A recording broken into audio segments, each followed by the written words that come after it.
আজ শুক্রবার জুমার নামাজের পর রাজশাহী ভদ্রামোড়ে অনুষ্ঠিত হল ইসরায়েলের আগ্রাসনের বিরুদ্ধে এক জোরালো প্রতিবাদ। ফিলিস্তিনের পাশে দাঁড়ানোর দাবিতে আয়োজিত হয় এই মানববন্ধন ও মিছিল,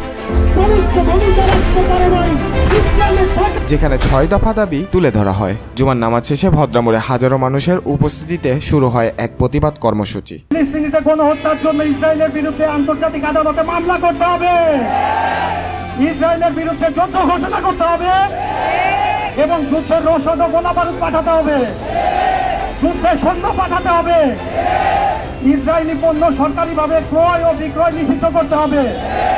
যেহেতু ইসরায়েলকে বাংলাদেশ সরকার দেশ হিসাবে স্বীকৃতি প্রদান করেনি, সে কারণে এই দেশে ইসরায়েলের কোনো পণ্য ক্রয় ও বিক্রয়।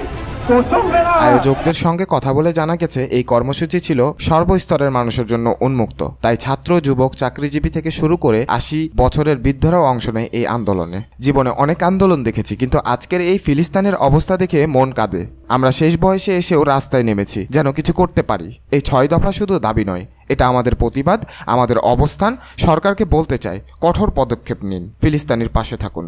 আন্দোলনকারীদের ৬ দফা দাবির মধ্যে ছিল: ১ নম্বর, ইসরায়েলের সঙ্গে সব ধরনের কূটনৈতিক সম্পর্ক ছিন্ন। ২ নম্বর দাবি, গাজায় গণহত্যার আন্তর্জাতিক তদন্ত ও বিচার। ৩ নম্বর দাবি, বাংলাদেশ ইসরায়েল পণ্য নিষিদ্ধকরণ। ৪ নম্বর দাবি, মুসলিম বিশ্বে যৌথ সামরিক প্রতিরক্ষা জোট গঠন। ৫ নম্বর দাবি, ফিলিস্তিনে জরুরি মানবিক সহায়তা পাঠানো। ৬ নম্বর দাবি, জাতিসংঘে ফিলিস্তিনকে পূর্ণ সদস্যপদ দেওয়ার দাবি। রাজশাহী ভদ্রামোড় আজ পরিণত হয় মানবতার মঞ্চে। ফিলিস্তিনের পক্ষে একাত্তর জানাতে মানুষ দাঁড়িয়েছে কাঁধে কাঁধ মিলিয়ে। আয়োজকরা জানিয়েছে, এই আন্দোলন থেমে থাকবে না, আগামী দিনে আরও বড় হবে পরিসরের কর্মসূচি গ্রহণ করা হবে। অবশেষে অনেকের মুখেই শোনা যায়, বাংলাদেশ সরকারকে না হয় যুদ্ধ ঘোষণা করতে হবে। এতক্ষণ দেখছিলেন জিভিসি বাংলা, সত্য ও ন্যায়ের পথে। ভালো থাকবেন সবাই, সুস্থ থাকবেন। আল্লাহ হাফেজ।